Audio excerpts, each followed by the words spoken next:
a little bit about the path of a player. Certainly for me, I'm totally biased because I think soccer is the greatest sport ever. It's the most popular sport in the world, played all over the world. Here in the States, it might not be the most popular, but it's on the rise. I think it's the greatest opportunity for kids and all kids. I mean, it takes very little equipment.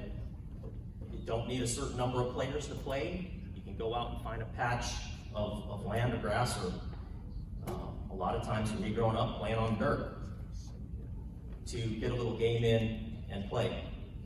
You know, it fosters the life lessons, things that we talk about, your work ethic, teamwork, sportsmanship, social skills. But you know, some of the greatest things I think there are about soccer is that no matter how big, small, short, tall, young, old, you can play this game. It's a lifetime sport. Boy, girl, equal opportunities for everybody. Everybody can play. We have all different levels. You know, if you think about it and you look at the sports these days, for a lot of people, for me, for a lot of people, it can be a way out. You know, imagine, you know, when I was growing up, it was, okay, hey, should I play basketball? Well, I can play basketball when I'm young and little, but imagine high school even, college, professionally, no chance.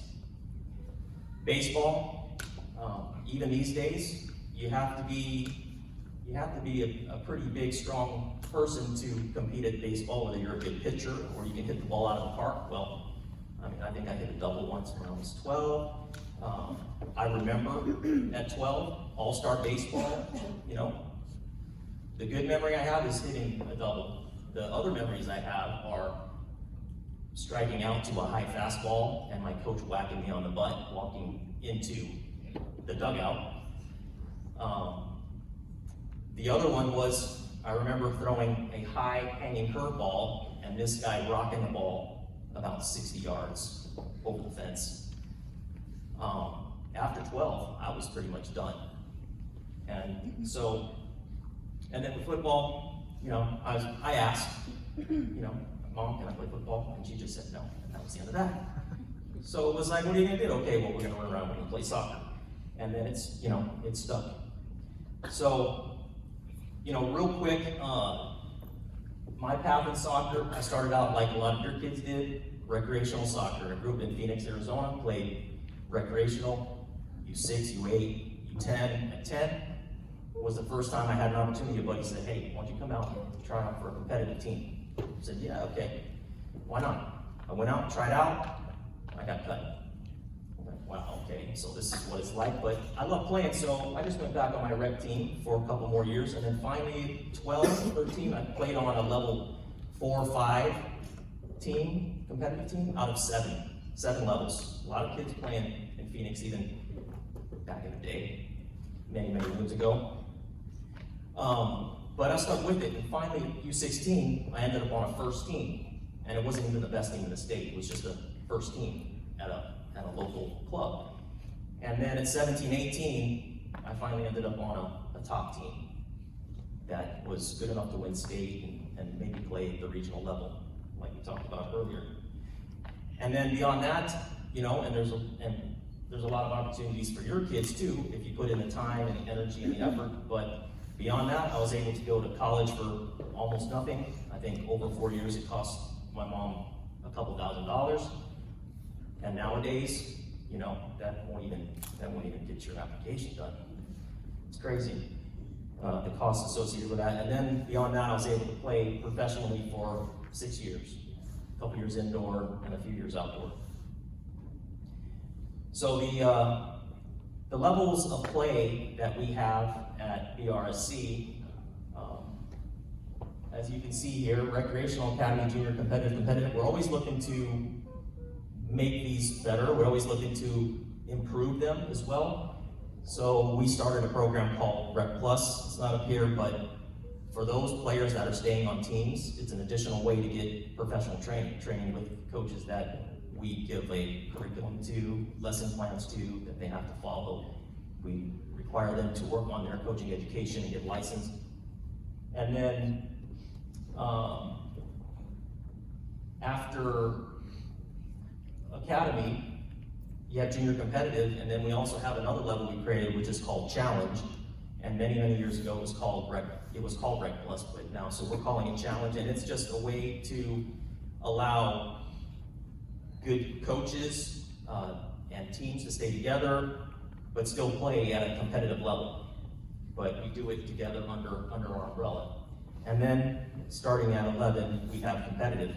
But even with competitive, at 11 and 12, we are going to start, at 10 and 11, and soon 12, worry less about winning and continue to worry and focus more on the developmental side of it. The big difference between all of these levels is the number of touches. So when you are in a recreational practice, generally, and if you only practice once a week and play a game, or twice a week and play a game, as you go up in levels in programming, we expect more touches. And we expect a lot of times the frequency of training to be a little bit more demanding too. And then for all of the coaches in the academy and above, we expect a certain level of coaching education, experience, working on their craft. If you want to look at programming and coaches, it's kind of like comparing it to school. What would you want in a school teacher? What would you want? You'd want someone who you trust, and we do background checks on everybody who coaches. You want someone who knows what they're talking about. You want someone who's good, ultimately. So they might be good because of experience, they might be good because of their credentials, their education. We want to make sure coaches are doing all of those same things.